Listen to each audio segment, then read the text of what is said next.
Assalamualaikum warahmatullahi wabarakatuh.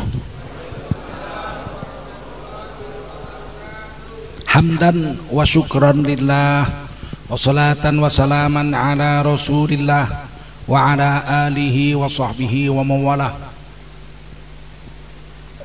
Allahumma salli wa sallim ala hadha an-nabiyyil karim sayyidina wa maulana Muhammadin wa ala alihi wa sahbihi ajma'in.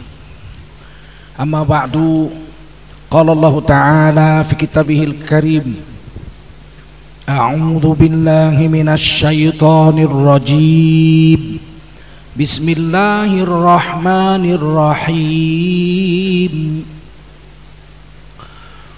Qul innani hadani rabbi ila siratim mustaqim dinan qiyaman millata Ibrahim hanifa wa ma kana minal musyrikin. Qul inna salati wa nusuki wa mahyaya wa mamati lillahi rabbil alamin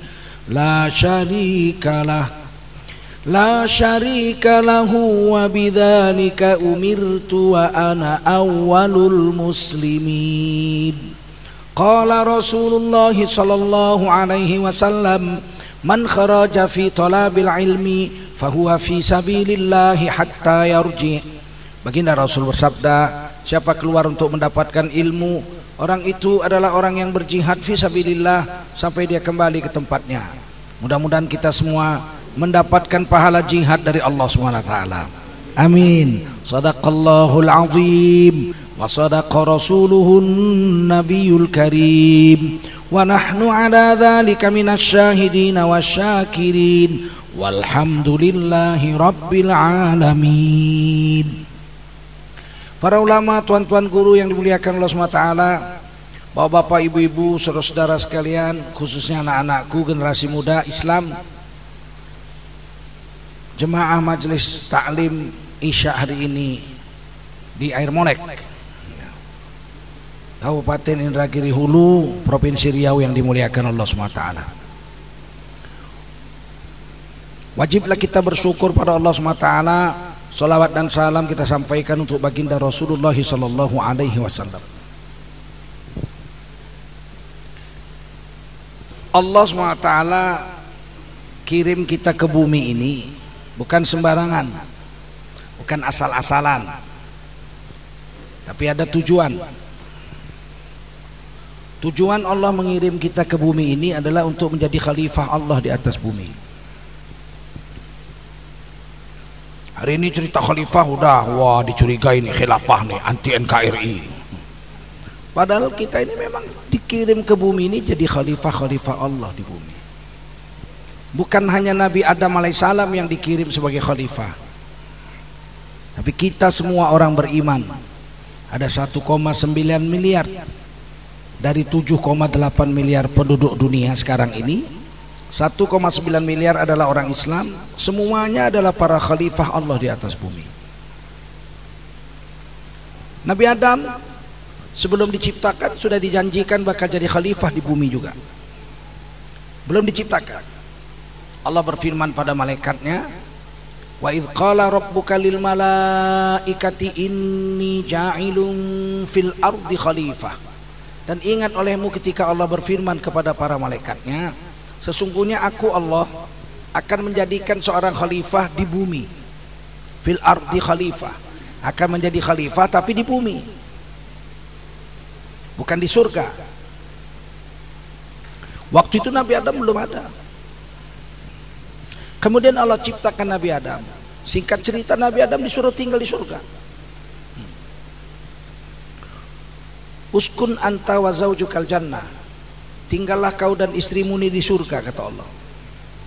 Wala taqraba hadhihi syajarah, tapi kamu berdua jangan dekati pohon yang satu ini. Fatakuna minadh zalimin, nanti kamu sengsara. Para malaikat paham pohon ini nggak boleh deketin. Siti Hawa juga paham pohon ini nggak boleh deketi. Tapi Nabi Adam lain. Nabi Adam paham ini pohon mesti dimakan. Kenapa? Karena Nabi Adam tahu bahwa dia itu bukan untuk tinggal di sorga. Nabi Adam itu diciptakan untuk jadi khalifah di mana? Di bumi. Mesti dia makan itu. Dan Nabi Adam itu diberi Allah ilmu yang namanya al-bayan. Ilmu bayan itu ilmu yang bisa memahamkan maksud si pembicara meskipun kalimat yang keluar bertolak belakang dengan maksud. Itu namanya bayan. Ar-Rahman 'allamal Qur'an khalaqal insan 'allamahul bayan. Allah yang Maha Pemurah itu telah menciptakan manusia, satu orang manusia itu Nabi Adam, mengajarkan Quran, kemudian menciptakan satu orang manusia itu Nabi Adam dan mengajarkan kepada dia satu orang, allamahu, satu orang. Siapa di situ? Dia di situ siapa? Siapa dia di situ? Nabi Adam, satu orang. Malaikat enggak, setiawa enggak. Manusia di situ allamahu al-bayan. Satu orang manusia yang diajari ilmu bayan yaitu Nabi Adam alaihissalam. Nabi Adam mengerti di surga mana ada jangan. Gak ada jangan di surga.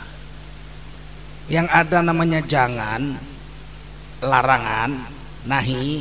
Larangan itu hanya ada di dunia. Di surga mana ada larangan? Jangan kawin lebih dari 4. Di mana? Di mana? Di dunia, di surga. Orang paling miskin bidadarinya 4.900. Ayo. Jangan minum khamar. Di mana nggak boleh minum khamar? Di dunia, di surga boleh nggak? Satu sungai khamar. Sungai madu, sungai susu, sungai air, sungai khamar di surga. Nggak ada jangan di surga. Kalau jangan itu pasti di dunia. Betul. Surga nggak ada jangan. Jangan meninggalkan sholat. Di mana? Di surga ada sholat. Nabi Adam tahu inilah jalannya untuk jadi khalifah di dunia. Dia makan. Oleh karena itulah Nabi Adam tidak diusir dari surga. Kalau Nabi Adam membangkang perintah Allah pasti diusir dong. Betul. Iblis disuruh sujud sama Nabi Adam untuk menghormat. Isjudu li Adam, sujudlah kamu hai malaikat pada Nabi Adam, li ta'zim, untuk menghormat, bukan li ta'bud, bukan untuk menyembah. Tidak boleh nyembah selain Allah. Semua malaikat sujud, fasajadu, malaikat semua sujud, illa iblis. Iblis nggak mau, dia menolak sujud. Aba wastakbar wa kana minal kafirin. Congkak dan sombong iblis, jadilah dia kelompok orang-orang yang kafir. Sekali aja diusir, ukhruj. Kata Allah, fakhruj minha. Keluar kau iblis dari surga itu. Fa innaka rajim, kau terkutuk sampai hari kiamat. Karena melawan Allah. Sekarang Nabi Adam udah dimakan, diusir nggak? Nggak ada. Mana ada ayat mengatakan keluarlah kau dari surga itu, kamu terkutuk? Nggak ada. Yang ada justru hari turun itu hari yang agung. Kalau Nabi Adam melawan perintah Allah, pasti turunnya itu hari yang terlaknat. Betul. Kata Nabi dalam hadis Bukhari, khairul yaumi talat alaihi syamsu yaumul jumu'ah. Hari terbaik yang pernah disinari matahari adalah hari Jumat. Kenapa hari Jumat terbaik? Kata Nabi dalam hadis sahih ini, sahih Bukhari. Fihi khuliqa Adam. Hari Jumat terbaik karena hari Jumat adalah hari di mana Nabi Adam diciptakan. Wa fihi udkhilal jannah. Hari Jumat itulah hari di mana Nabi Adam dimasukkan ke surga. Wa fihi ukhrija minha. Dan hari Jumat itulah hari Nabi Adam dikeluarkan dari surga turun ke bumi. Hari terlaknat atau hari terbaik?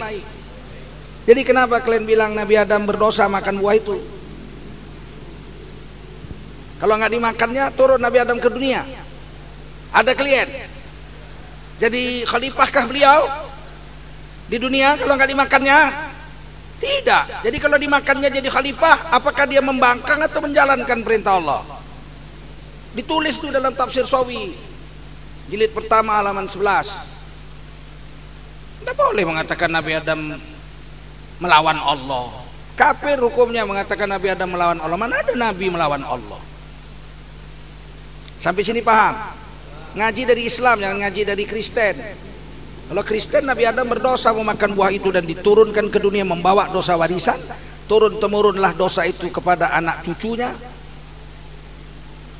Udahlah dosa makan buah, turun temurun ribuan tahun, anak cucunya kena pula semua. Nah, itu ajaran Kristen. Kita ucapkan lakum dinukum waliyadin. Sedangkan kita enggak. Kullu mauludin yuladu alal fitrah. Tiap bayi yang lahir suci, tidak membawa dosa. Itu akidah kita itu. Sampai sini paham? Untuk apa Nabi Adam turun ke bumi? Jadi khalifah. Kita ini pun sama. Hanya bedanya Nabi Adam nabi, kita bukan. Nabi Adam dapat wahyu. Fatalaqqa Adamu min rabbih kalimatin fataba alaih. Maka Allah turunkan wahyu beberapa kalimat, maksudnya wahyu lah. Wahyu Allah diturunkan pada Nabi Adam, maka tobatlah Nabi Adam dengan wahyu itu. Tuh. Kan Nabi Adam dapat wahyu berarti nabi. Wah, ada yang bilang Nabi Adam bukan nabi, ada juga. Saya baca buku, Nabi Adam bukan nabi. Jadi siapa? Kalau Nabi Adam bukan nabi, apa Nabi Adam? Kok dapat wahyu? Ayo. Laki-laki yang dapat wahyu adalah seorang ya, tapi kan Nabi Adam nggak punya kaum. Siapa bilang?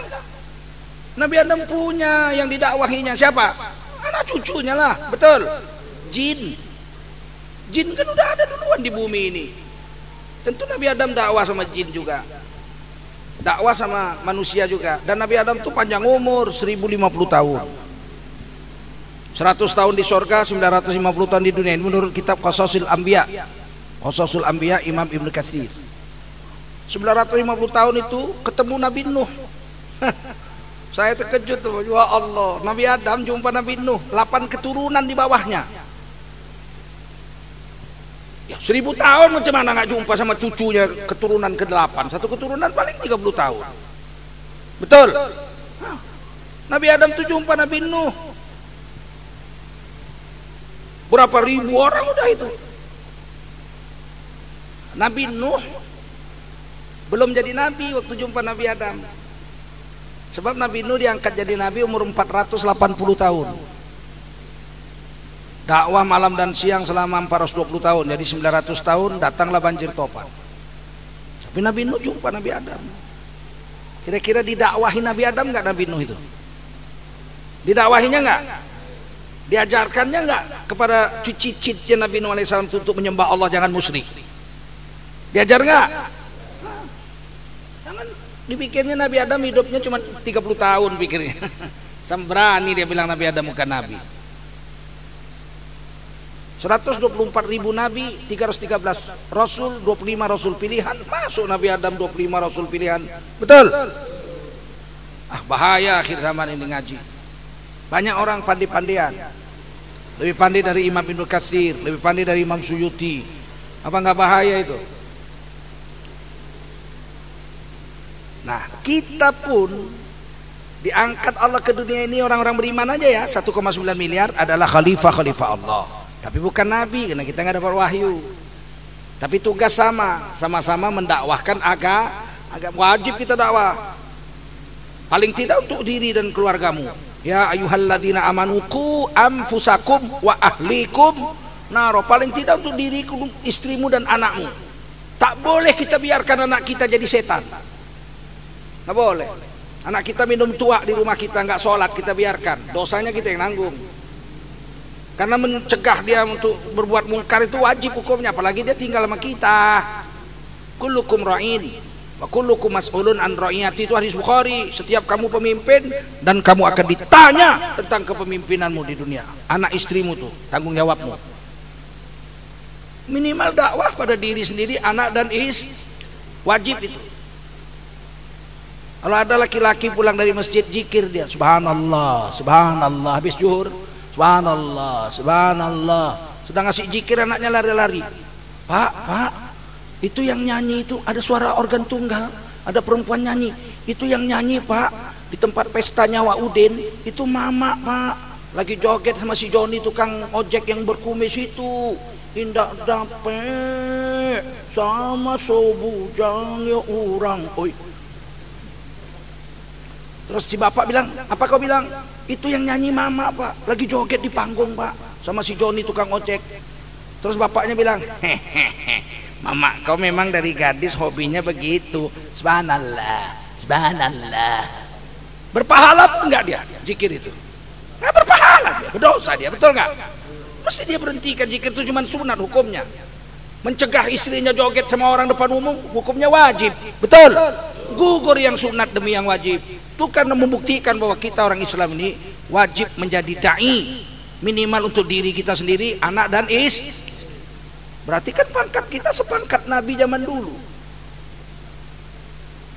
Zaman dulu Nabi bedanya cuma kita nggak dapat wahyu aja. Wahyu udah diambil Nabi habis, Nabi Muhammad terakhir. Tapi dakwah itu tugasnya macam Nabi dulu. Nabi dulu dapat wahyu, diajarkannya untuk diri dan anak istrinya, disebut dia Nabi. Kalau dapat wahyu diajarkannya untuk kaumnya, disebut dia walikulli ummatin rasul. Setiap umat ada satu rasul. Tapi Nabi ada yang cuma keluarganya aja, nggak dakwah sama kaumnya, di dakwahnya keluarganya aja.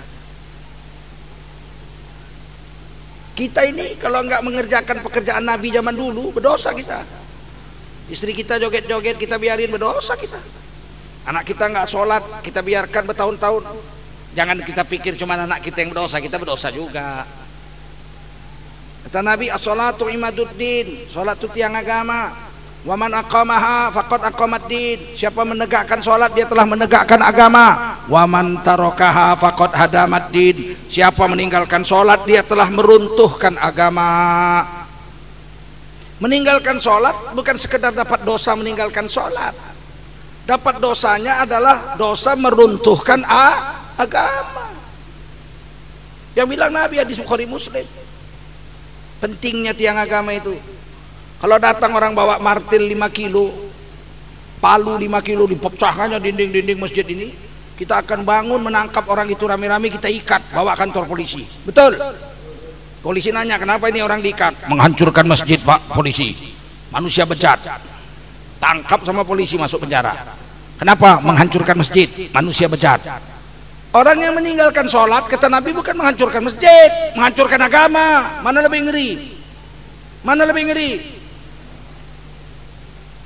Menghancurkan agama lebih ngeri, betul. Tapi enggak kita marahi. Bertahun-tahun anak kita enggak sholat, kita kasih makan, kita sekolahkan, dibelikan sepeda motor, dikuliahkan jadi dokter, tidur di bawah atap rumah kita, di sebelah kamar, dinding kamar rumah kita, sebelah dinding itu dia situ. Siang malam dia menghancurkan agama karena meninggalkan sholat. Kita enggak prihatin. Kita kasih makan, kita sekolahkan penghancur agama. Bagaimana itu? Apa kita enggak ikut nanggung dosanya itu? Ikut enggak?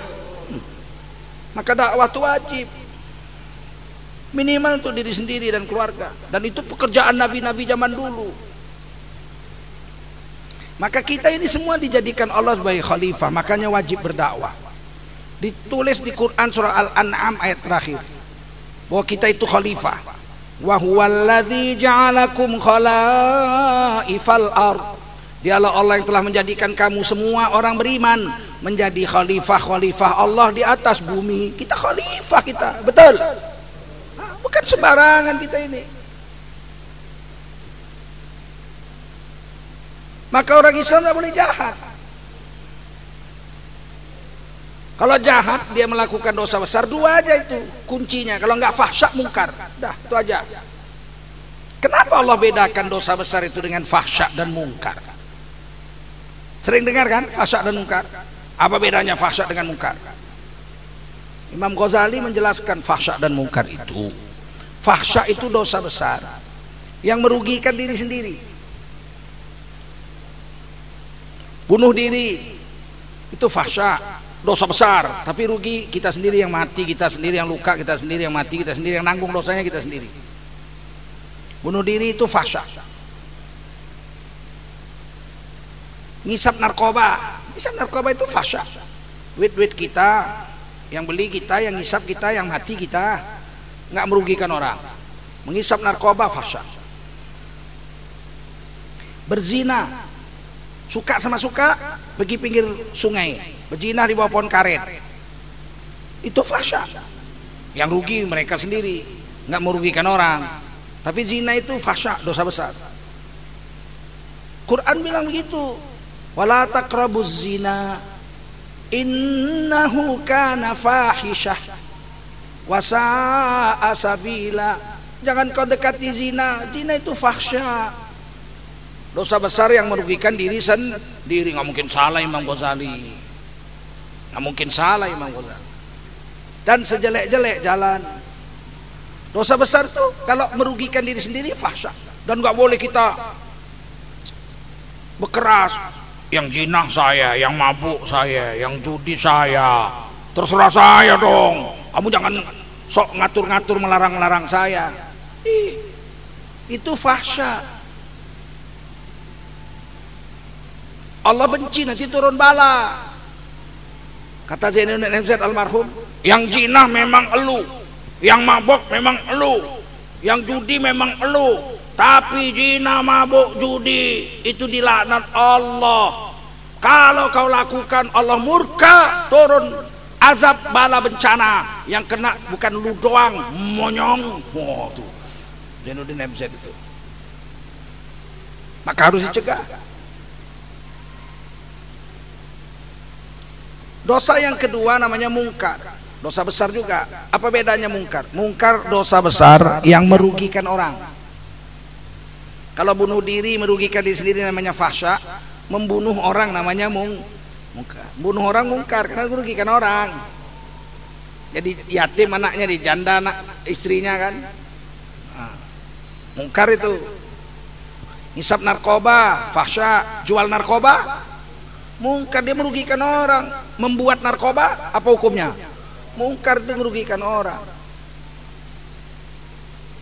Zina suka sama suka fahsya. Memperkosa orang mungkar. Jadi dosa itu dua yang besar, fahsya atau mungkar. Dua-duanya nggak boleh, dua-duanya harus cegah. Hanya bedanya mungkar itu terang-terangan, sedangkan fahsya sembunyi-sembunyi. Mana ada orang berzina di depan pintu masjid, pastilah sembunyi-sembunyi, betul. Kalau mungkar terang-terangan. Berjudi sembunyi-sembunyi dia, tapi kalau membunuh orang, ya pastilah paling tidak dia sama yang dibunuhnya itu tahu.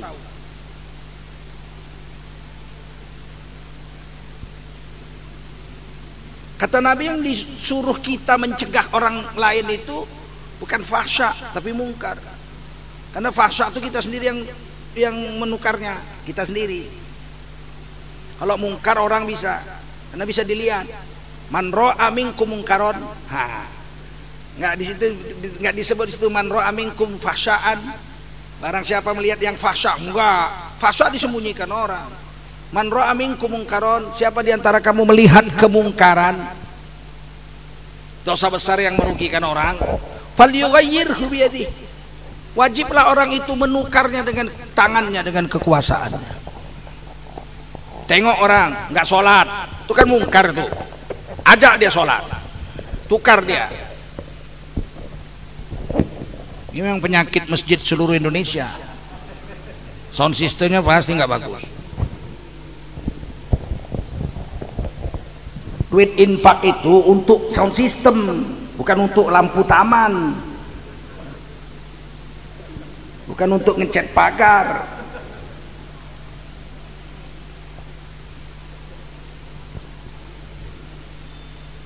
Kalau gereja bagus-bagus sekali itu sound systemnya. Kalau masjid rusak, setengah mati ustadz ceramah, nggak didengar orang. Tukar sound systemnya, beli yang 25 juta, bagus. Taruh speakernya di bawah sana satu, bawah sana satu. Orang yang dengar duduk di lantai kok speakernya di atas, nggak kena kupingnya itu. Yang dengar khutbah Jumat duduknya di lantai, speakernya di atas. Coba kadang-kadang di atas sana lagi, kan macam orang menjerit. Belajar fisika, Gunakan itu ilmu dunia itu untuk agama kita. Siap? Saya nggak suka pakai begini-begini ini. Kan jelek kali macam orang planet aku. Beli mic-nya yang mahal harga 1,5 juta, enak, halo langsung terdengar semua. Itunya yang ampernya besar, pakai mixer. Orang untuk agama, untuk dakwah ini kan hukumnya wajib, betul. Sehingga khotib Jumat tuh nggak perlu berkeringat, dia ngomong pelan aja dengar semua. Yang dengar di atas. Ini pelajaran ini bagi semua pengurus masjid se-Indonesia. Bukan ini aja, ribuan masjid begini. Kalau masjid saya, 20 tahun yang lalu aja 27 juta mikrofon itu. 20 tahun yang lalu ini sound systemnya 27 juta. Sehingga kalau masuk masjid saya orang enak aja ceramah. Dengarnya pun nyaman, pakai AC lagi sejuk. Ini AC bagus, mikrofon nggak bagus. Jadi orang kemari ngantuk-ngantuk aja cuma dengar AC ini. Oke, jangan tersinggung pengurus masjid. Ini nasihat untuk agama, betul.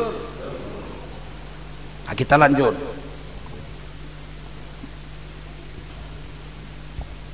Siapa yang melihat kemungkaran, dosa besar yang merugikan orang, mesti dicegah dengan kekuasaannya. Fa'ilam yastati, kalau dengan kekuasaan nggak mampu mencegahnya, fabilisani, maka dia harus mencegah kemungkaran itu pakai mulutnya. Ada orang nggak sholat, rame-rame main batu depan masjid. Azan sudah berkumandang, dia masih main batu. Kita datangi. Kalau bisa pakai kekuasaan, pakai kekuasaan. Kalau kita polisi cabut pistol, bubar nggak kau masuk masjid? Ku tembak batang leher kau nanti. Kenapa? Karena dia punya pistol. Kan polisinya Islam.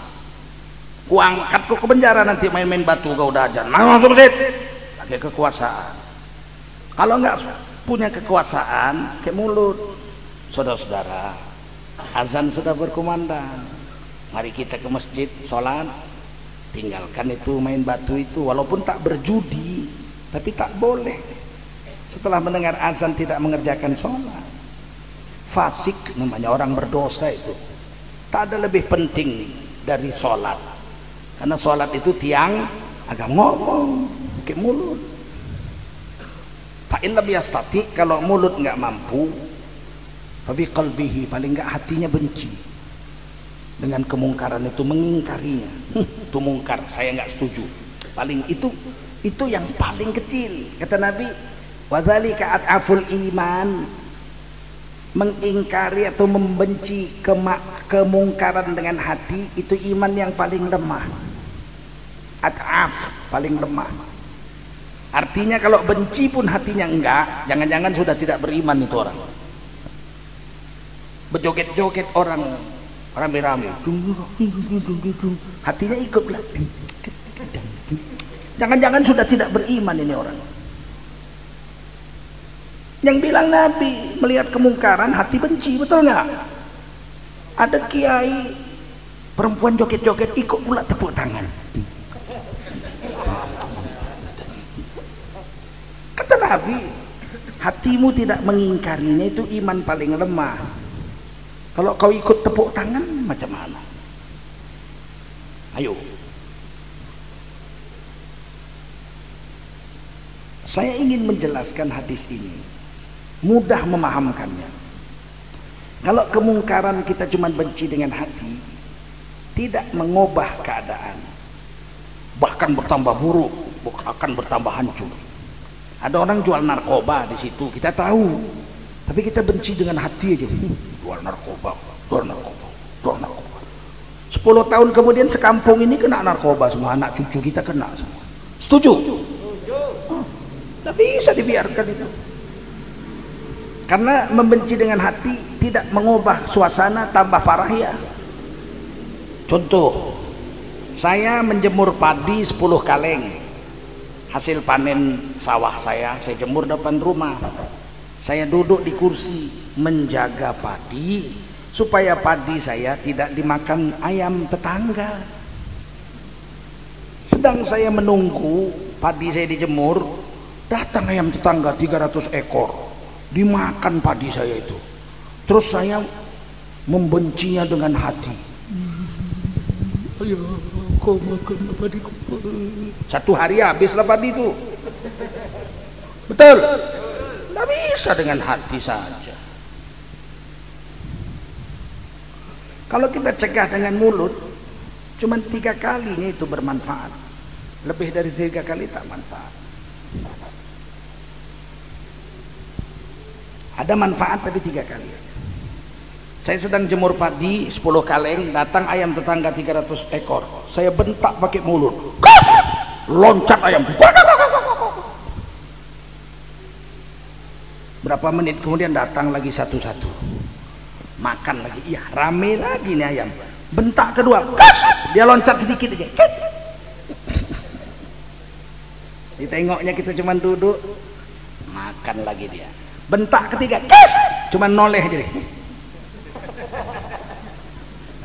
Habis itu dia makan lagi. Bentak keempat, alah cuman ces aja.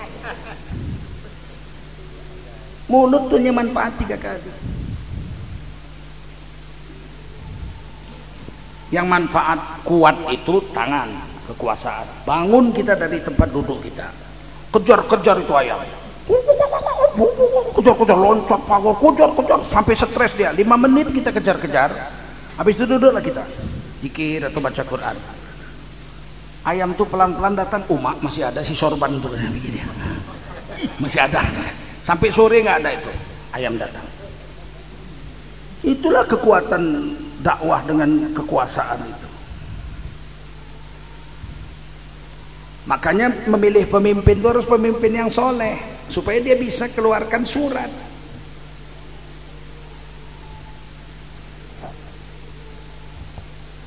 Tidak boleh pegawai negeri tidak sholat berjemaah. Keluar surat bupati, seluruh pegawai negeri sholat berjemaah, kalau enggak potong gaji 70.000. Takutlah orang, betul nggak?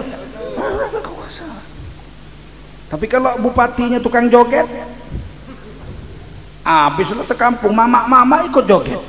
Kenapa? Aman, bupati yang nyuruh. Apa nggak rusak seluruh negara ini kalau begitu? Kekuasaan itu penting. Mulut 3 kalinya cuman. Hati nggak manfaat apa-apa, nggak merubah keadaan. Paham? Nah kita itu khalifah untuk itu gitu. Kalau di dunia ini kita tidak memeluk, menjalankan agama dan mendakwahkan agama, bukan khalifah kita. Agama ini harus jadi tuntunan hidup kita, barulah kita disebut khalifah. Itu pun belum cukup. Agama ini selain kita jalankan 100%, sekuat tenaga, mastata'tum, sekuat tenagamu. Kalau silap, biasanya silap orang lah. Keliru biasa, terlanjur langkah salah biasa, tapi tobat. Itu bedanya khalifah Allah. Kalau dia salah dia tobat, enggak dilanjutinya. Apakah orang bertakwa tidak pernah berbuat dosa?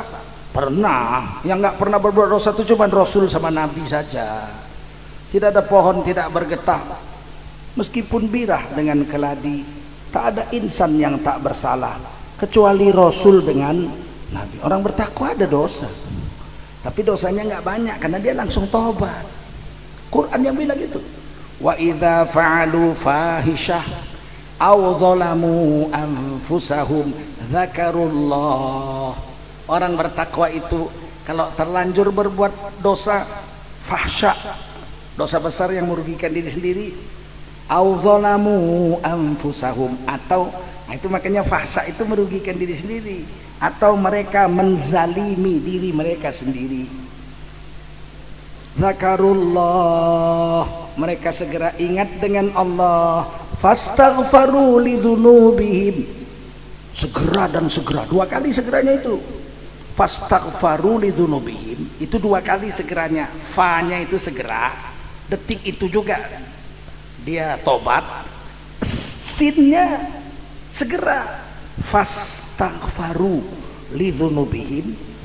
Orang bertakwa kalau terlanjur melakukan dosa, segera dan sangat segera minta ampun sama Tuhan mereka.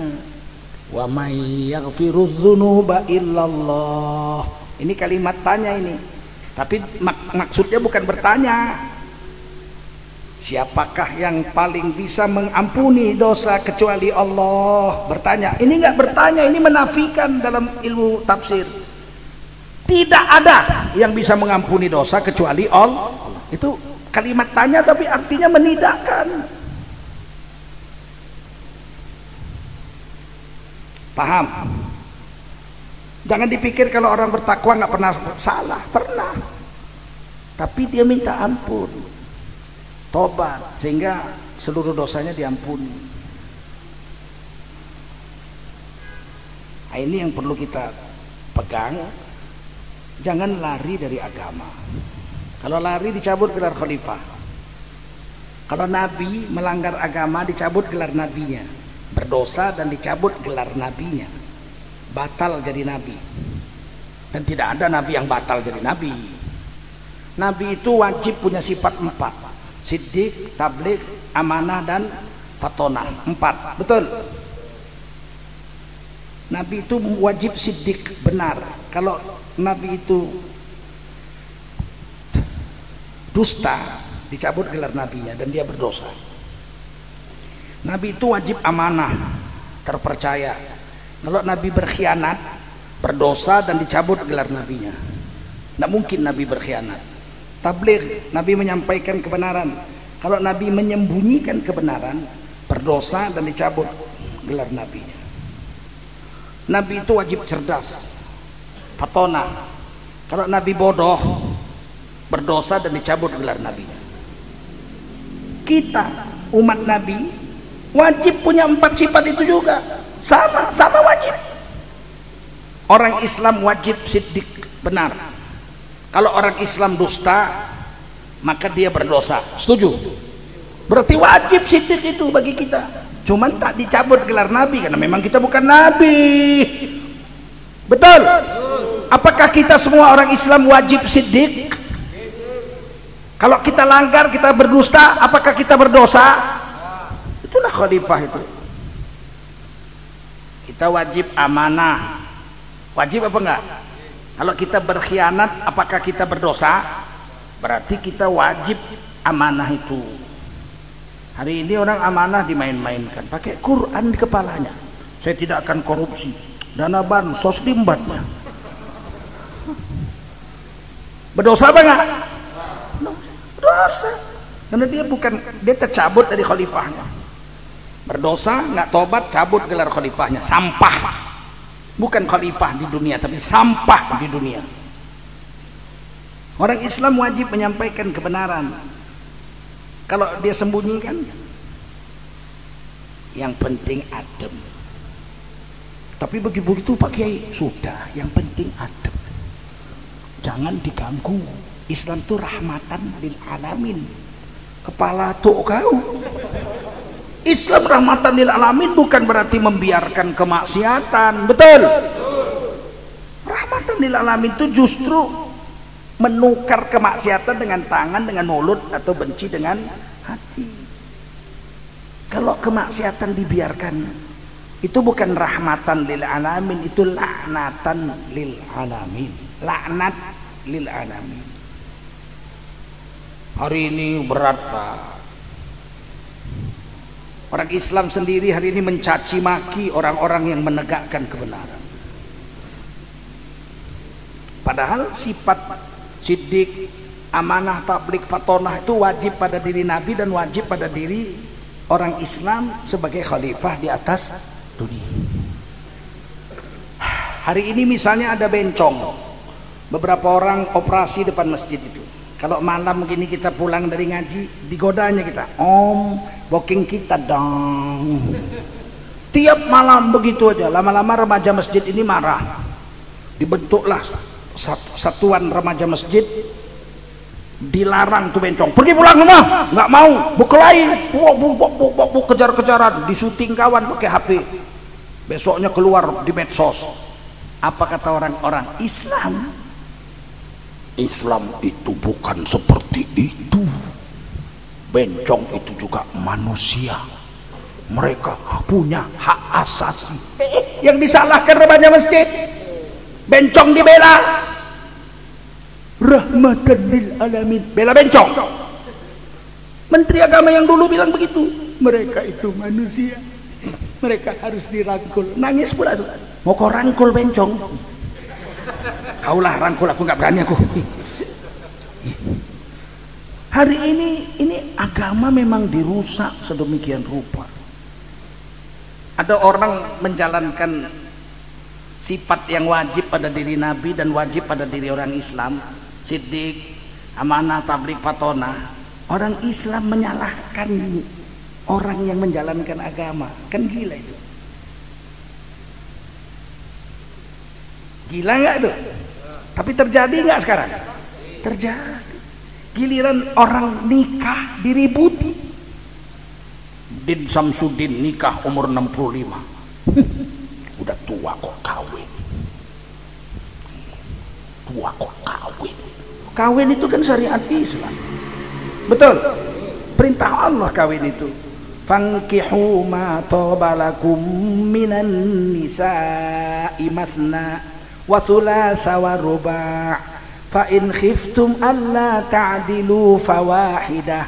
Nikahlah kamu, nikahkan kamulah wanita-wanita yang layak untuk dinikahi, 2, 3 atau 4. Akan tetapi kalau kamu tidak mampu berbuat adil, 1 lebih baik bagimu. Perintah Allah bukan? An-nikahu sunnati, nikah itu adalah sunnahku. Waman raghiba an sunnati, siapa benci dengan sunnahku, kata Nabi, dipecat jadi umat Nabi. Falaisa minni, bukan umatku. Tiba-tiba ada orang nikah diributi. Udah tua kok nikah lagi. Terus disuruh apa dia? Suruh zina. Nikah kan syariat Islam, betul? Kenapa kita bilang remeh, kita ejek-ejek, kita sinis? Nggak boleh rupanya orang tua kawin. Siapa ngurus dia kalau dia nggak punya istri? Saya bilang sama istri saya 1. Saya bilang, kalau aku mati, ku harap kau jangan nikah lagi. Aku tak suka kau nikah lagi. Kata istri saya, enggak lah bang, masa awak nikah lagi, awak udah tua. Kalau mati nanti awak hidup sendiri aja, kan ada anak perempuan kita 2. Biarlah kita dengan anak-anak, ada pesantren, saya ngajar pesantren putri saja. Jangan kau kawin. Kalau kawin lagi aku datang, ku banting tempat tidur. Aku yang bikin rumah, aku yang beli tempat tidur, naik pula orang lain, ku banting lah malam-malam. Ketawa dia, abang aja. Iya betul, aku serius. Nggak suka aku lihatnya.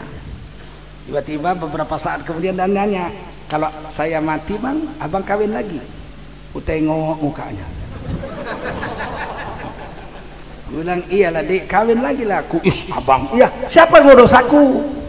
Kalau kamu anakmu perempuan bisa ngurus kamu, kalau aku siapa ngurus aku? Anak perempuanku ngurus, cemburu lakinya. Lama kali kau di kamar bapak, ngapain aja kau? Mandikan bapak. Apa enggak geger rumah tangganya? Iya ya bang, makanya kalau kau mati aku mesti kawin lagi. Paling tidak ada yang ngurus aku lah. Kata istri saya, iya bang, awak rela kalau gitu, bagus. Orang masih hidup pun kau boleh aku kawin lagi. Masa nunggu kau mati nggak boleh, ya enggak? Itu Islam. Tiba-tiba kita hina orang kawin lagi, nikah lagi.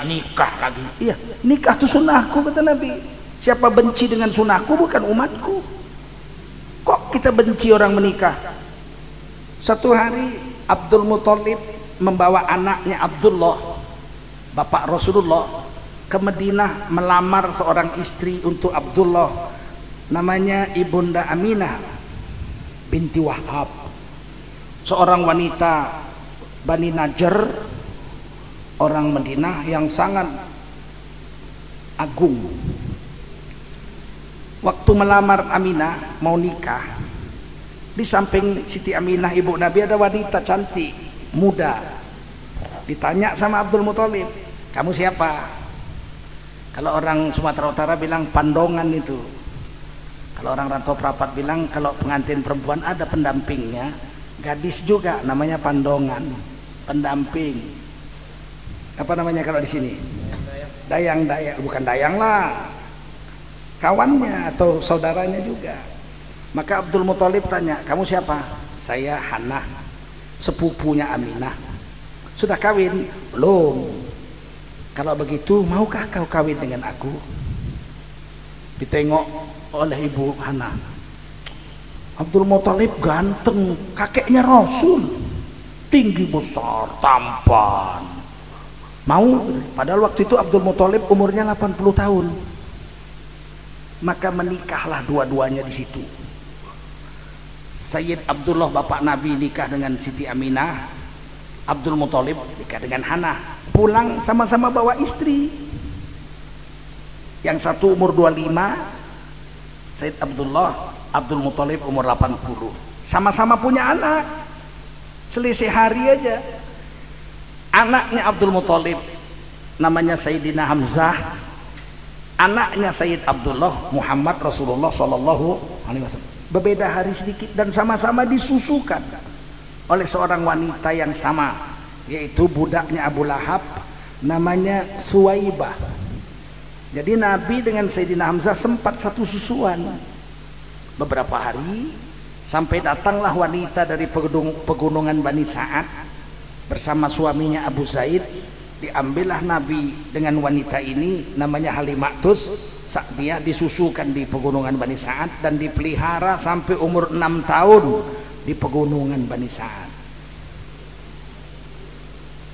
Tidak ada satupun orang yang menghina Abdul Muthalib menikah umur 80. Kenapa ulama kita Profesor Dr. Din Samsudin nikah umur 60-an dimaki-maki, dihina? Padahal itu kan syariat Islam. Menghina syariat Islam, benci dengan nikah, sunnah Nabi, dicoret Nabi bukan umatku, kata Nabi. Betul? Kenapa berani kita menghinanya? Cerai, A'agim cerai, ribut. Dulu waktu A'agim nikah lagi ribut se-Indonesia, dimaki-maki. Sekarang dia cerai, ribut lagi. Nah, ulama kok cerai? Ulama nikah nggak boleh, ulama cerai nggak boleh. Ulama itu harus, kalau istrinya nggak beres harus dibina supaya beres, namanya ulama. Udah loh, lebih pandai kau dari ulama. Ulama lah yang dia sendirilah yang tahu keadaan rumah tangganya, betul? Cerai itu syariat Islam.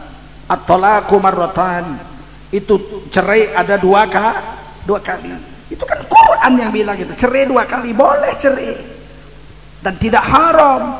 Abghadul halal indallah at-talaq. Perbuatan halal yang Allah benci adalah cerai, berarti halal.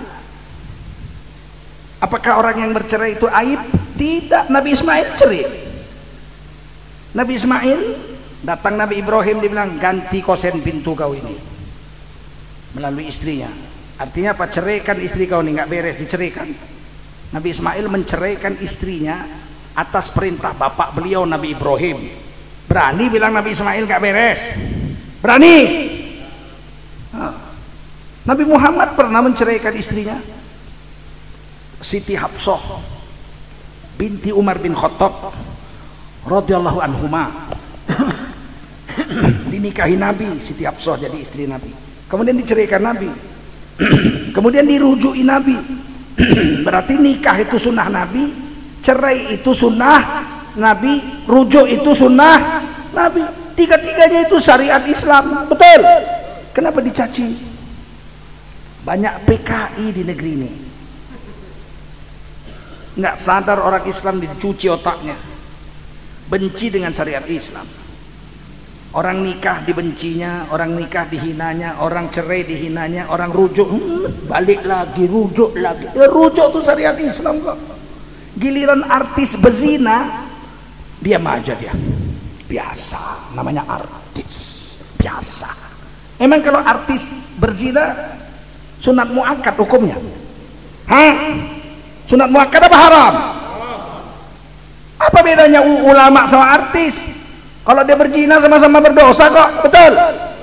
Lebih baik dia nikah. Nggak mau dia nikah, beredar videonya kemana-mana, masih dipakai juga, masih dipuja-puja juga. Ini banyak rusak otak orang Islam ini. Copot baut otaknya 3 itu, goncang. Sama agamanya sendiri benci, sama orang yang menjalankan agamanya dia menghina. Giliran orang menghancurkan agamanya, dia diam saja. Jangan sampai yang duduk dan mendengar ceramah ini berada dalam golongan orang-orang yang mencaci maki agama dengan sengaja karena mengikuti nafsu bejat yang ada di hatinya. Siap? Siap. Saya prihatin betul itu. Bencong dibela, pezina dibela, dijaga polisi lagi. Aduh.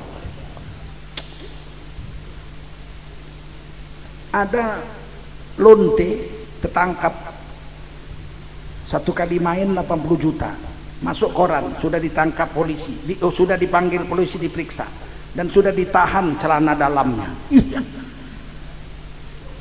Pezinanya lepas celana dalamnya dijaga. Untuk apa celana dalamnya ditahan?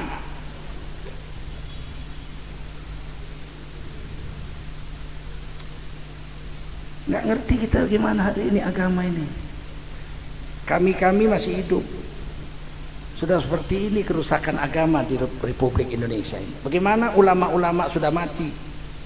Bagaimana kerusakan yang akan datang 50, 60 tahun, 70 tahun yang akan datang? Kalau kita semua tidak bangkit menjadi para khalifah agama Allah di muka bumi ini. Siap? Sedih.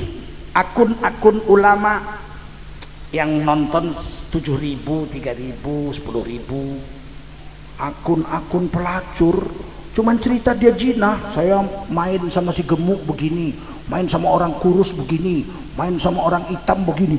Jutaan yang nonton. Apa kerja orang Islam Indonesia ini?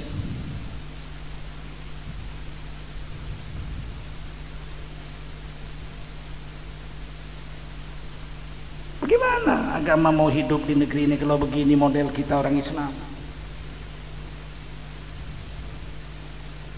Mulai hari ini kita mesti berubah. Siap? Kenapa berubah? Karena kita adalah khalifah Allah di muka. Wa rafa'a ba'dakum fawqa ba'din darajat. Sebagian kamu ditinggikan derajatnya mengalahkan yang lain, sebagian kamu direndahkan derajatnya mengalahkan yang lain. Kita ini sama-sama khalifah Allah, tapi derajat tidak sama. Ini hari ini itu diracunkan. Dia manusia, kita juga manusia. Iya, tapi derajat beda. Itu yang disembunyikan sama musuh-musuh agama ini. Imam Syafi'i bisa dihinanya. Jangan ikut-ikut Syafi'i, dia manusia, kita juga manusia. Memang sama-sama manusia, tapi derajatnya beda, bos. Betul? Imam Syafi'i hafal 600.000 hadis, kau 6 aja salah baris. Imam Syafi'i itu khatam Quran kalau bulan Ramadan sekali malam sekali siang, 60 kali khatam dalam sebulan Ramadan. Kita selembar pun nggak tamat.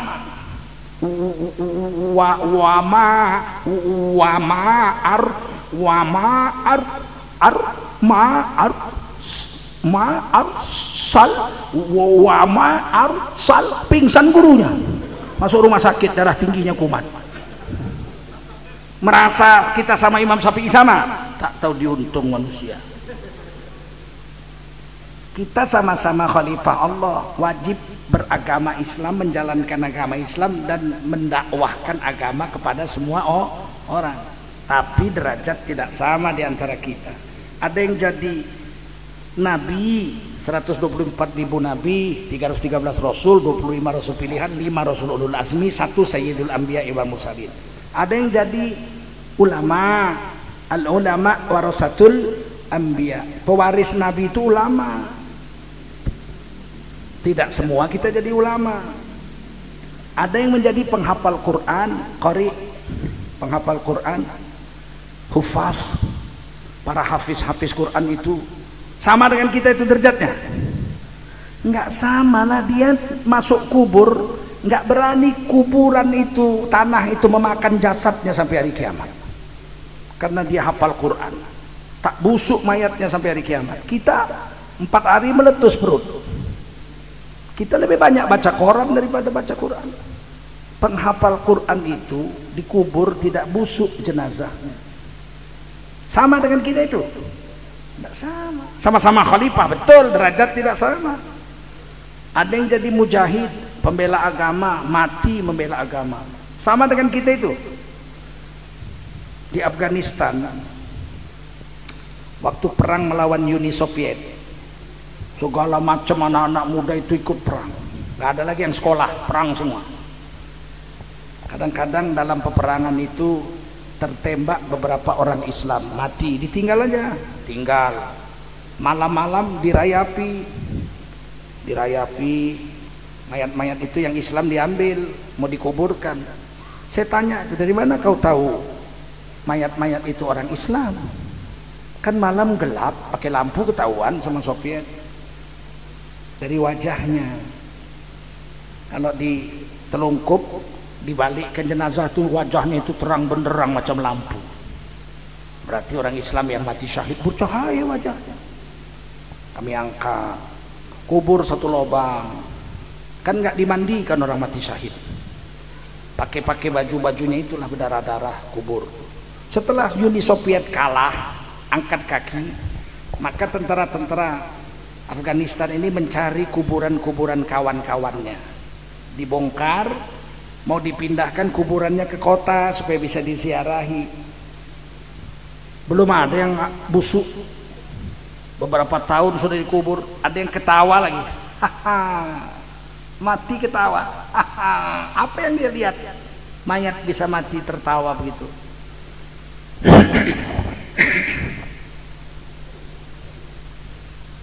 Kenapa orang-orang soleh matinya tersenyum atau tertawa? Karena dia sudah melihat sorga ketika nyawanya dicabut itu. Falaula idza balagatil hulqum wa antum hina idzin tanzurun. Saat nyawa manusia sudah sampai di lehernya hampir mati, ghar-gharah sakratul maut. Pada saat nyawamu sudah sampai di kerongkongan hampir mati. Wa antum hina idzin tanzurun. Saat itu kamu sudah melihat tempat yang akan kau tuju setelah matimu. Makanya ahli-ahli surga itu senyum-senyum, udah nampak surga. Tapi kalau dia ahli neraka, udah nampaknya neraka, enggak mau dia berangkat. Kata malaikat, ayo berangkat. Puk, ditinju malaikat wajahnya. Wa yadribuna wujuhahum wa adbarahum. Ditinju wajahnya, ditinju punggungnya, muncrat darah dari kuping, dari matanya, dari hidungnya, dari mulutnya keluar darah. Ditinju malaikat, cabut nyawanya dengan sekuat-kuatnya. Matilah dia dalam keadaan menyeringai kesakitan. Itu yang bilang Quran surah Al-Waqiah itu, dan hadis-hadis Rasul. Samakah derajatnya mujahid dengan kita? Sama? Tidak. Jangan merasa kita semua sama-sama manusia. Sama-sama manusia, tapi ada yang kafir, ada yang beriman. Betul? Ada yang soleh, ada yang bejat. Betul? Ada yang ulama, ada yang gembel. Tak sama derajatnya itu. Tetapi Quran mengatakan, di antara kamu semua para khalifahnya yang Islam ini, yang paling mulia adalah yang paling takwa. Inna akramakum indallahi atqakum. Meskipun kita orang bodoh, tidak ulama, tapi kita takwa, jalan di atas rel agama ini, kita mulia di sisi Allah SWT. Paham?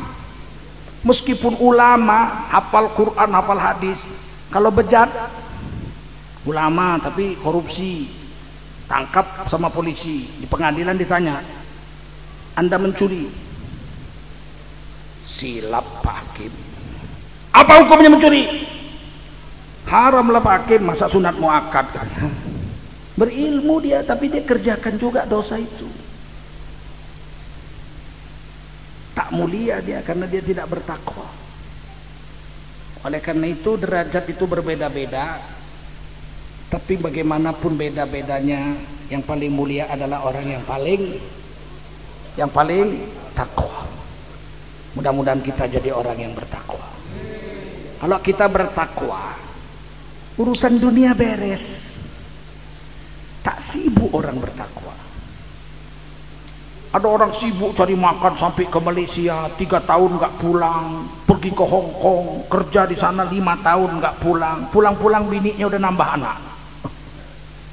Waktu aku pergi dulu anak kita 2, kok sekarang jadi 3. Kepepet mas, sialnya hidup. Tapi orang bertakwa dijamin, kata Allah, wa may yattaqillaha yaj'al lahu makhraja wa yarzuqhu min haitsu la yahtasib. Siapa orang yang bertakwa, maka Allah selesaikan kesulitan hidupnya. Allah yang menyelesaikan kesulitan hidupnya. Allah jadikan jalan keluar dari kesulitan hidupnya. Bukan dia yang nyari jalan keluar, tuh Allah yang beri. Dan sebagai bonusnya, bonus wa yarzuqhu min haitsu la yahtasib, dia dapat rezeki dari jalan yang tidak disangka-sangka. Siapa memberi rezeki? Siapa? Innallaha yarzuqu man yasha bighairi hisab. Sesungguhnya Allah memberi rezeki kepada siapa Allah mau tanpa perhitungan banyaknya. Orang bertakwa, kesulitan hidupnya dibereskan Allah dan rezeki diberi. Ini ada satu kisah nih tentang ayat ini, disebut doa 1000 dinar. Apa namanya? Ada sebabnya. Satu hari sahabat Nabi miskin, tidak ada makanan, tidak ada duit. Habis sholat zuhur, dia pulang ke rumah, dia bilang sama istrinya, ada makanan? Tidak ada. Duit pun tak ada. Kan abang yang cari makan, aku pun lapar juga, kata istrinya. Kata suaminya, ya udah kalau begitu aku minta tolong dulu sama Allah. Dia berwudu dengan sempurna, dia datang lagi ke masjid siang-siang habis zuhur, dia sholat 2 rakaat, dia doa, ya Allah berilah aku rezeki untuk makan, hari ini tidak ada duit, tidak ada makanan. Setelah selesai berdoa dia pulang, sampai rumah dia tanya sama istrinya, sudah ada makanan? Belum. Tadi yang cari abang.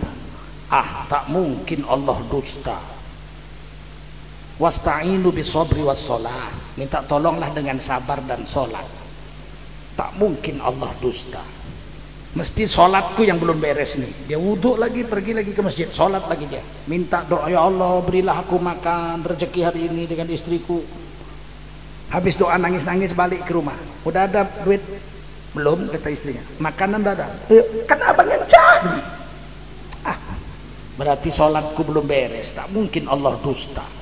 Minta tolong dengan sabar dan sholat, wudhu lagi, sholat lagi, berulang-ulang sampai akhirnya dia pingsan di tengah jalan, lemah pingsan, sadar-sadar sakit perut. Dia pergi ke tempat yang terpencil di balik gunung, dia pun buang air. Sedang dia buang air besar, di depannya ada lubang, keluar tikus bawa uang emas 1 keping, dinar namanya. Diletakkan uang emas, tikus masuk ke lubang, keluar lagi, letakkan lagi uang dinar 1 keping lagi, masuk lagi ke dalam, keluar lagi, letakkan lagi uang emas 1 keping, sampai 17 keping uang emas. Setelah 17 keping uang emas, tikus itu masuk dan tidak keluar lagi. Selesai istinja, diambilnya duit itu, dia berlari-lari ke rumah Rasulullah SAW di samping Masjid Nabawi. Dia, ya Rasul, ada yang ingin saya tanyakan, hal penting. Apa kata Nabi? Saya tidak ada makanan, tidak ada uang, saya minta tolong dengan sholat berulang-ulang sampai saya pingsan. Ketika saya sedang buang air besar, ada tikus keluar dari lubang, diantarnya 17 keping uang emas ini. Halalkah uang ini untukku? Dilihat Nabi, senyum Nabi. Wa may yattaqillaha yaj'al lahu makhraja wa yarzuqhu min haitsu la yahtasib. Siapa yang bertakwa kepada Allah, Allah carikan jalan keluar dari kesulitan hidupnya, dan Allah beri rezeki dari jalan yang tidak disangka-sangka. Bawa pulang duit ini, kasih makan istri anakmu, dia pun pulang ke rumah, selesai urusan, tidak ada apa-apa masalah. Coba kalau kita lagi buang air besar, datang tikus, sekeping uang emas, balik lagi 17 keping, habis itu masuk tikus tuh nggak keluar lagi. Apa yang terjadi? Kita pulang ambil sekop. Kita sekop tuh lubang, kenapa cuma 17 keping? Jangan-jangan masih ada 17 keranjang di dalam. Karena yakin kita dengan tikus. Sahabat yakinnya dengan, nampak kalian itu derajat orang bertakwa dengan tidak tuh, nampak nggak? Nampak nggak? Kalau orang sekarang masuk TV langsung ditangkapnya tikus, tikus ajaib. Jadi penyembah tikus dia. Ini yang perlu kita sadari betul itu. Kalau orang bertakwa urusan surga saja beres, apalagi urusan dunia yang jelek ini. Orang bertakwa masuk surga nggak diperiksa-periksa, nggak diperiksa-periksa. Wasiqal ladzina taqaw rabbahum ilal jannati zumara. Orang bertakwa digiring masuk surga serombongan, tidak diperiksa-periksa. Hatta idza ja'uha wa futihat abwabuha, sampailah penduduk surga itu di depan pintu surga, barulah pintu surga itu dibuka.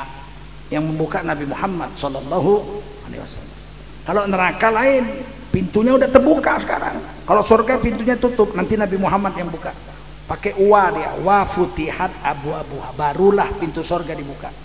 Kalau neraka enggak. Wasiqal ladzina kafaru ila jahannam zumara.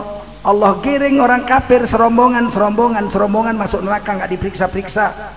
Hatta idza ja'uha futihat abwabuha, sampailah penduduk neraka di depan pintu neraka sudah terbuka lebar. Siapa pula yang buka? Nggak ada yang buka. Nampak bedanya itu?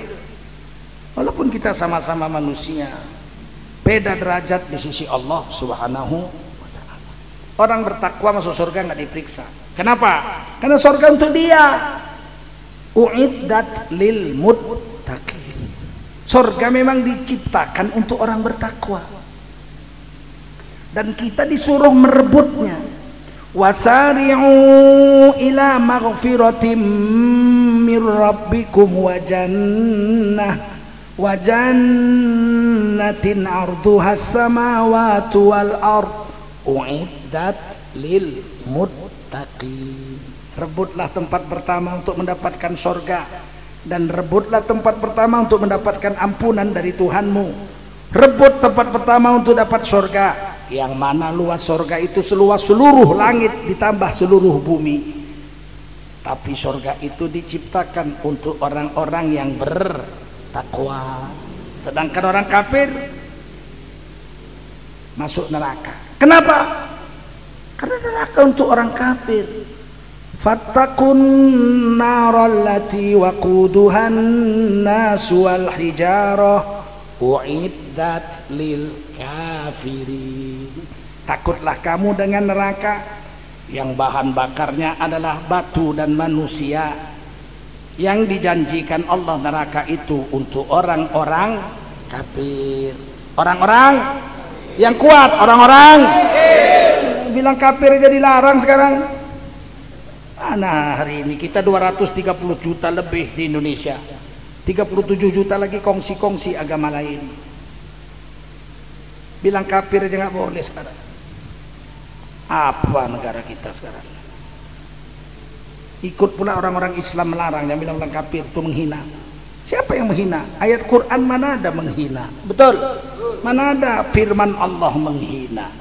Qul ya ayyuhal kafir. Mana ada ayat Quran menghina? Kalau ada orang Islam mengatakan kata-kata kafir itu menghina, dia murtad dari Islam, karena menuduh firman Allah itu menghina orang. Paham? Jaga mulut, jangan ikut-ikutan. Jangan ikut-ikutan kita membenci Islam padahal kita orang Islam. Inilah gunanya ngaji nih, menukar pola pikir.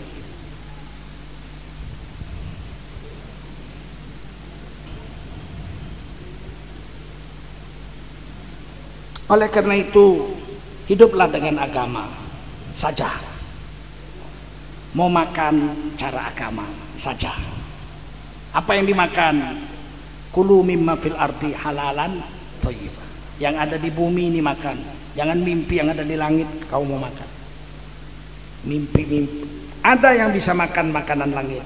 Bani Israel 40 tahun makan manna wa salwa. Buka kemah ada madu dan daging burung 40 tahun. Siti Maryam, ibu Nabi Isa dikurung dalam kamar. Lupa Nabi Zakaria kasih makan. Turun makanan dari langit. Penuh satu kamar makanan. Kata Nabi Zakaria, ya Maryam, qala ya Maryam, anna laki hadha. Oh Maryam, anakku. Beliau dipelihara oleh pamannya Nabi Zakaria. Bapak beliau Imron, imam besar Masjidil Aqsa, tapi wafat waktu beliau masih dalam kandungan. Oh anakku, pamannya ini Nabi Zakaria. Dari mana makanan banyak betul di kamarmu ini? Padahal kunci di tanganku, ini kamar dikunci. Kamu gadis pingitan. Kenapa ada makanan di kamarmu? Qalat huwa min indillah. Kata Siti Maryam, makanan ini diantar Allah dari sorga. Innallaha yarzuqu man yasha bighairi hisab. Sesungguhnya Allah memberi rezeki kepada siapa Allah mau tanpa perhitungan banyaknya. Wanita solehah yang dikurung lupa bapak pamannya memberi makan, datang makanan dari langit. Kalau istri kita ini wanita soleha kita kurung, pasti rezeki datang dari jalan yang tidak disangka-sangka. Kenapa sekarang kita susah cari makan? Bini kita nggak kita kurung, pergi ke sana sama tukang ojek lagi 70 kali ngerem. Bini kita itu direm-rem tukang ojek tuh, cengit cengit. Macam mana rezeki mau datang? Saya teringat orang pelihara lembu, dikurungnya lembunya, sama majikannya dikurung lembu. Apa yang terjadi? Majikannya mengarit rumput, dikasih makan tuh lembu. Saya melihat terkejut, ya Allah, lembu aja dikurung, datang rumput, majikannya yang ngantar. Kalau istri kita kurung, Allah majikan kita akan datang kasih rezeki. Kenapa rumah tangga orang Islam sekarang susah kali cari makan? Bininya rusak. Paham? Saya udah tua ini, jenggot udah putih. Istri saya nggak pernah keluar rumah kecuali dengan saya.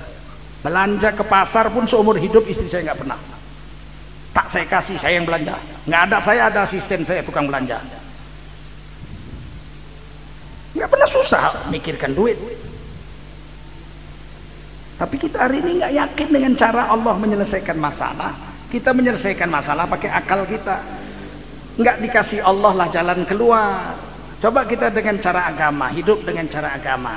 Allah akan beri jalan keluar dari segala kesulitan itu. Hiduplah cara agama, makan cara agama, tidur cara agama, pakai baju cara agama, masuk WC cara agama, keluar WC cara agama, masuk masjid cara agama, keluar masjid cara agama. Mati dengan cara agama. Lakinu mautakum la ilaha illallah. Ajarkan la ilaha illallah di kuping orang yang sakaratul maut. La ilaha illallah. Kalau dia bisa mati dengan ucapan la ilaha illallah di akhir kalamnya, wajiblah surga baginya. Tapi nggak mudah. Saya sudah banyak mengantarkan orang mati.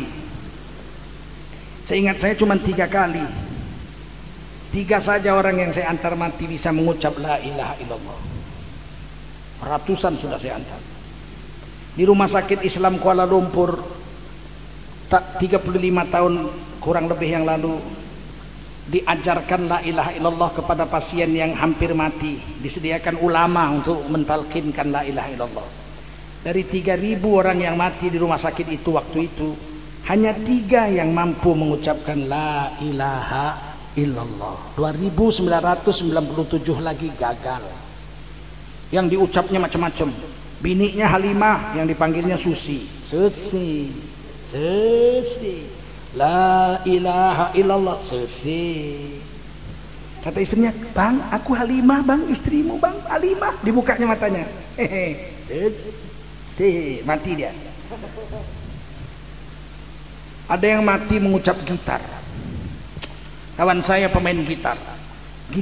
Saya dulu pemain gitar, jago saya main gitar. Cari 10 di Medan kayak saya waktu itu susah. Gitar saya harganya 30.000. Gitar dia, talinya saja 30.000. Talinya saja. Gitar dia 2 juta harganya. Mau mati di rumah sakit. Kami datang kawan-kawannya sekolah. Dia bilang, "Pak, gitar, mak, gitar." Kata mamanya, "Macam mana gitar, nak? Kau sakit nak gitar." Dibawalah gitar tuh. Begitu diletakkan ke tangannya, dipeluknya gitar tuh. "Oh, gitarku!" Mati. Itu di depan mata kami. Kalau aku tetap main gitar, beginilah nasibku, ya. Ku buanglah gitar ke sungai. Bismillah. Kata Nabi, manusia mati dengan hobinya. Manusia mati dengan hobinya. Kalau hobi kita sholat, kita mati sedang sujud. 2 sahabat saya mati sedang sujud. Tahajud malam, sujud. Azan subuh, istrinya bilang, "Bang, udah azan, bang, abang kan harus ke masjid." Sujud. "Bang, udah qomat, bang, kenapa bang belum bangun?" Goyang, jatuh. Mati sedang sujud tengah malam waktu tahajud. 2 orang, Pak Tamim dengan Haji Hasan, mati sedang sujud. Ada kawan saya mati sedang dakwah, sedang ceramah ini, mati. Masya Allah. Tapi ada yang sedang joget, biring-biring nandi biring, jatuh, mati. Karena kata Nabi, manusia mati dengan hobinya. Oleh karena itu, pilihlah hobi.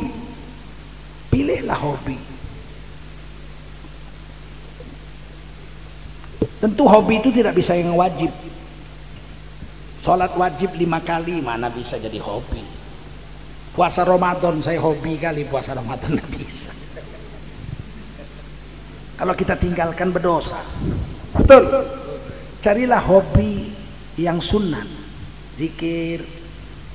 Kalau kita hobi zikir, 1 hari 100.000, 200.000, 300.000 kali, insya Allah mati sedang zikir. Insya Allah akan keluar dari mulutnya waktu mati, la ilaha illallah. Berapa banyak zikir sehari? Kata Allah, sebanyak-banyaknya. Wadhkurullaha katsira. Zikirlah kamu kepada Allah dengan sebanyak-banyaknya. 1.000 sedikit, 10.000 sedikit, 100.000 sedikit. Berapa yang banyak? Nabi menjelaskan, hatta takula majnun, sampai orang di sekelilingmu menyebutkan kamu gila. Itu baru banyak. Zikir sampai orang kampung bilang, sampai orang kampung bilang, datang orang dari Pekanbaru, "Bapak kepala desa, ya, saya mau jumpa kawan saya, namanya Udin. Ada 10 Udin di sini. Kawan saya itu tiap hari zikir." "Oh, si Udin yang gila zikir itu ya, ujung sana rumahnya tuh." Sampai orang bilang dia gila. Paham? Paham? Baca Quran, sampai orang kampung bilang dia gila. Itu gila tuh, dikit-dikit baca Quran, dikit-dikit duduk di bawah pohon jambu, naik sepeda motor, sampai dibilang gila Quran, gila sholawat, gila sholat tuh lain itu lain pula, dikit-dikit sholat, jangan, nanti 5 menit lagi sholat tuh, kan? Yang itu gila sholat. Kalau untuk agama, pilihlah hobi dan lakukan sebanyak-banyaknya sampai orang mengatakan kita gila. Gila sedekah, gila zikir, gila selawat, gila baca Quran, gila sholat. Paham? Kalau dunia nggak ada dibilang orang gila. Itu kawan tuh gila nyangkol itu. Ntar lagi tengoklah nyangkol tuh, nyangkol. Nggak ada dibilang gila kalau dunia. siang malam kerja dunia, nggak ada dibilang gila. Buka warung 24 jam, nggak ada dibilang orang gila warung. Oh, buka pom bensin 24 jam, nggak ada dibilang gila bensin. Oh, buka rumah sakit 24 jam, nggak ada dibilang orang gila rumah sakit. Betul. Tapi agama dibilang gila. Dulu saya kecil mengaji, kecil saya sudah pakai sarung dan ngaji. Kitabnya Matan Takrib. Kawan saya tua-tua semua, yang sudah tua, anak-anak satu-satunya saya sendiri. Sampai guru saya itu memanggil saya duduk di sebelahnya. Sini sayang, sini Buyung, sini duduk sebelah saya. Jadi saya ngaji itu, saya lihat guru saya membaca kitab, saya sebelahnya. Alah nak, kecil lah kau, masih SD. Mau belajar. Apa kata orang kampung? Kau jangan belajar agama terlalu, kau nanti gila kau. Iya, belajar agama dibilang gila. Mana ada orang belajar agama gila? Yang gila yang nggak mau belajar agama, betul? Betul. Udah tua nggak mau belajar agama, itu yang gila. Kalau belajar agama dari kecil sampai mati, itu nggak gila, disuruh Nabi. Menuntut ilmu itu minal mahdi ilal lahdi, dari lahir sampai mati. Kok dibilang gila? Nabi aja suruh sampai mati. Nuntut agama itu. Dibilangnya pula gila. Kalau kita ikuti ini manusia-manusia ini rusak kita semua. Betul? Ikuti agama saja. Siap? Siap. Pesan saya terakhir, jangan pedulikan orang yang menghina agama. Nanti menyesalnya dia mati itu. Orang-orang sekarang gara-gara dikasih duit 3 juta sebulan mau menghina agama, mau mencaci ulama, mau memaki-maki ulama, mau membela maling, mau membela koruptor, mau membela penjahat-penjahat, mau membela pelacur-pelacur. Aneh sekarang ini Pak, medsos-medsos ini yang diributinya radikal. Maling nggak pernah diprotesnya, lonte-lonte nggak pernah diprotesnya. Yang diprotes ulama nikah diprotes, ulama cerai diprotes, betul nggak? Ulama pakai jubah serban dibilang kadal gurun, giliran presiden pakai jas nggak dibilangnya ke penjajahan, giliran ulama pakai jubah serban dibilangnya ke Arab-Araban. Ini kan ada yang rusak otaknya, betul? Jangan ikut-ikutan kita. Siap? Siap. Mudah-mudahan ada manfaat. Saya dengan adik-adik kita ini, adik-adik ini ada program untuk membantu pendakwah-pendakwah di wilayah-wilayah terpencil. Makanya saya tergetar juga datang saya sini 2 hari menyediakan waktu. Karena saya ini pendakwah yang sudah keliling dunia. 36 negara saya sudah dakwah. Seluruh Indonesia kecuali Maluku, Papua semua udah. Maluku aja belum. Banyak sekali dai-dai kita di wilayah terpencil itu yang memang ekonominya kasihan.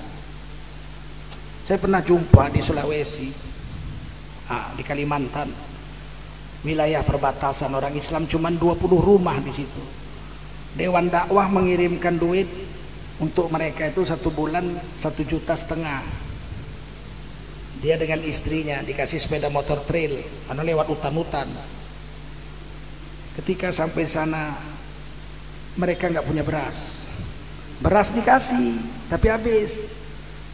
Saya tanya, kemana beras?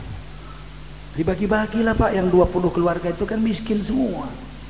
Terus kamu makan apa berapa hari ini? Diam dia, bercucuran air matanya. Makan apa kamu? Bilang makan daun Pak. Daun apa? Daun kayu. Allah, sampai kotorannya bulat-bulat macam kotoran kambing. Itu dai agama kita, dai agamamu. Di tempat terpencil makan daun. Gimana nasib mereka itu? Kita biarkan aja. Sementara kalau ditinggalnya pulang dia ke Jakarta, bisa murtad semua 20 itu. Karena dikelilingnya semua orang-orang lain agama yang siap untuk memurtadkan saudara-saudara kita itu. Makanya kita harus bantu. Siap membantunya. Siap. Dia nggak cari kaya. Kalau cari kaya di sinilah di kota. ceramah di kota dapat duit dia mau ke wilayah terpencil, itu kan luar biasa. Dan agama ini rusak di kampung-kampung sekarang, Pak. Kalau di kota 5 waktu azan pasti ada di masjid. Di kampung, saya pernah naik mobil dari Jakarta ke Medan, mobil pribadi, azan subuh. Saya bilang sama supir saya, kita belok ke masjid, perbatasan Sumatera Barat, Sumatera Utara. Ada masjid, kunci, gelap. Itu masjid, Pak, gelap. Lewat lagi, itu masjid, Pak, gelap. Puluhan masjid kami lewati, tidak ada yang buka subuh. Akhirnya saya bilang, sudahlah, belok aja lah di masjid gelap tuh. Belok. Kami pun sholatlah dengan supir saya di teras masjid itu. Puluhan masjid tidak ada azan subuh di kampung-kampung hari ini. Tapi minuman keras ada. Di kampung pinggir gunung, tempat monyet kawin, belilah minuman keras, ada dijual. Tapi masjidnya cuman Jumat saja buka. Satu hari kami pergi dakwah 9 sampai 12 jam di tengah laut, dapat pulau 100% orang Islam. Sudah 2 tahun tidak ada sholat Jumat. Kita itikaf di masjidnya, anak-anak muda situ bilang, Pak, sudah 2 tahun masjid kami tidak ada sholat Jumat. Kenapa?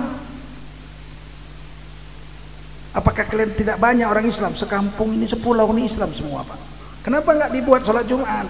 Khotibnya mati, nggak ada penggantinya. Allah, 2 tahun. Kita kumpul anak-anak muda situ yang punya bakat-bakat baca Quran, dididiklah seminggu jadi khotib Jumat, dituliskanlah rukun-rukunnya. Sebelum apal bacalah ini, bikinlah khutbah Jumat. Bayangkan 2 tahun nggak ada sholat Jumat di wilayah-wilayah terpencil sana. Maka kami memutuskan itu tetap, kalau saya 40 hari, 1 tahun pasti saya akan keluar dakwah dengan duit saya sendiri, dengan diri saya sendiri ke wilayah-wilayah terpencil, Mentawai, Sembelu, Nias, Tanah Batak, Sidikalang. Saya usahakan itu dari muda, dari tahun 1988 saya buat itu. Ustadz Abdul Somad pergi dakwah ke suku Talang Mama, betul? Ya, memang harus begitu. Tapi kalau kami tak perlu kalian tolong pakai duit, banyak duitku, mobilku 4, 2 di Jakarta, 2 di Medan. Tak perlu kalian tolong kalau saya dakwah ke daerah. Yang perlu kalian tolong dai-dai yang lemah-lemah itu. Paham? Saya pernah jumpa jemaah tablik jalan kaki 4 bulan, makannya ubi kayu, dipikul ubi kayu itu. Itulah bekalnya. Masak gitu, makan siang ubi kayu. Saya bilang, kalian nggak makan nasi? Diam orang. Enggak, Pak, kami nggak ada uang beli nasi, kami dibawa dipikul ubi itu. Itu yang perlu kalian bantu, yang seperti itu. Siap? Jangan duit kita untuk maksiat. 17 Agustus peringatan kemerdekaan RI, kumpul duit, kalian nyumbang. Kerjanya bikin organ tunggal, panggil penyanyi perempuan, jogetnya lebih hot dari ulat bulu disiram bensin. Ke kanan, ke kanan, ke kanan, ke kiri, ke kiri. Kita pula yang membiayainya. Dosanya kan ikut kita menerimanya. Betul? Ya, tapi 17 Agustus Pak, bersyukur. Bersyukur bukan berjoget-joget sama laki-laki perempuan yang bukan mahram. Itu kufur, itu bukan syukur. Kufur. Betul? Apa? Hari ini duit kita untuk hal-hal yang tak ada manfaatnya untuk agama. Ngeri hidup ini. Untuk agama pelitnya bukan main. Hari Jumat lewat bakul tuh, ting 1000, menggeser satu masjid tuh nih. 1000. Sebelahnya sama, ting 1000 juga. Sebelahnya ting 1000 juga. Di tengah-tengah, wah ini khotibnya nih banyak, malah nggak ngasih.